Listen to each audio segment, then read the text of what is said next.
নমস্কার বন্ধুরা, আপনাদের সকলকে অমৃত দিশারি চ্যানেলে স্বাগত। আজ আলোচনা করব দশমহাবিদ্যার তৃতীয় বিদ্যা মা ষোড়শীকে নিয়ে। যিনি 16 বসন্তের নবযৌবনা, যার রূপে স্থিত হয় চেতনা আর সৌন্দর্যে থেমে যায় সময়। তিনি শুধু কেবল কন্যা নন, তিনি সৌন্দর্যের স্বয়ং প্রতিমা। যেন পূর্ণিমার চাঁদ পদ্মবনের বুকে নীরবে নেমে এসেছেন। ফর্সা কান্তি, মৃদু হাসিতে জাগে লক্ষ্মীর লাবণ্য ও সরস্বতীর সৌম্যতা। চোখ দুটি যেন মদিরা ও করুণার যুগল স্রোত। এক দৃষ্টিতে মোহিনী, অন্য দৃষ্টিতে মুক্তিদাত্রী।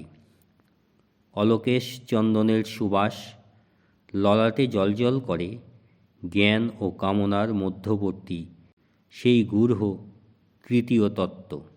16 কলায় পূর্ণা তিনি, কাম, প্রেম, রস ও ব্রহ্মজ্ঞানের সমবেত মাধুর্য। যেখানে ভোগ আর যোগ এক সূত্রে আবদ্ধ। মা ষোড়শী, তিনি রূপে মোহিনী, তত্ত্বে গম্ভীরা, সৌন্দর্যে জগৎকে বাঁধেন আর বোধে আত্মাকে মুক্ত করেন। তিনি সৌন্দর্যের সীমা নন, তিনি সৌন্দর্যের অর্থ। কি সেই অর্থ এবার বুঝে নেব মা ষোড়শীর তত্ত্বের মাধ্যমে। ষোড়শী মানে 16 কলায় পূর্ণা দেবী। তিনি হলেন শক্তির পূর্ণতা, সৌন্দর্যের পরাকাষ্ঠা আর চৈতন্যের সর্বোচ্চ প্রকাশ। তন্ত্রে বলা হয়, যেখানে শক্তি সম্পূর্ণ সেখানে শিব স্বয়ং প্রকাশিত। এই পূর্ণ শক্তির নামই মা ত্রিপুর সুন্দরী, ললিতা, ষোড়শী অথবা শুধু সুন্দরী। এবার জানব ত্রিপুর শব্দের অর্থ।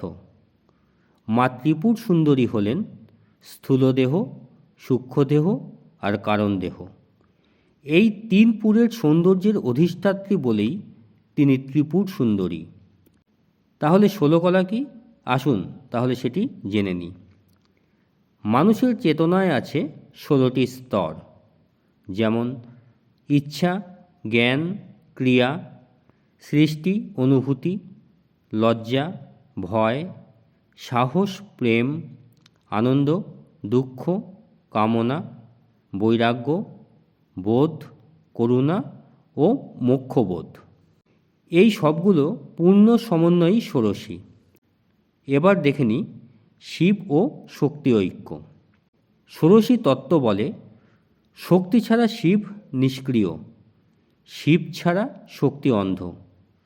তাই মা ষোড়শীকে বলা হয় সৌন্দর্যের মাধ্যমে ব্রহ্মজ্ঞান। তিনি ভয় দেখান না, বরং প্রেমে বাঁধেন। সৌন্দর্যে আকর্ষণ করেন, আনন্দে মুক্তি দেন। কেন ষোড়শীকে যৌবনা বলা হয়? এটা শুধু শরীরগত নয়, এর মানে শক্তির পূর্ণতা। সৃষ্টিশীল চৈতন্য হল ক্ষয় না হওয়া জ্যোতি, তাই তিনি নিত্য নবীনা। সহজভাবে বলতে হয়, ষোড়শী তত্ত্ব শেখায় জীবনের সব অনুভূতি পবিত্র, যদি তা চৈতন্যের দিকে যায়। আপনি চাইলে শুধু মাকে সুন্দরী রূপে কল্পনা করুন, শুদ্ধ প্রেম ও শ্রদ্ধা রাখুন, ওং শ্রীং ধ্বনি হৃদয়ে ধারণ করুন। দেবী ষোড়শী সম্বন্ধে আর কি কিছু জানতে চান? তাহলে কমেন্ট করুন, আরও অনেক রহস্যময় তথ্য নিয়ে আলোচনা করব। যাই হোক, আজকের ভিডিও এখানেই শেষ করলাম। ভালো থাকুন, সুস্থ থাকুন। নমস্কার। জয় মা ষোড়শী।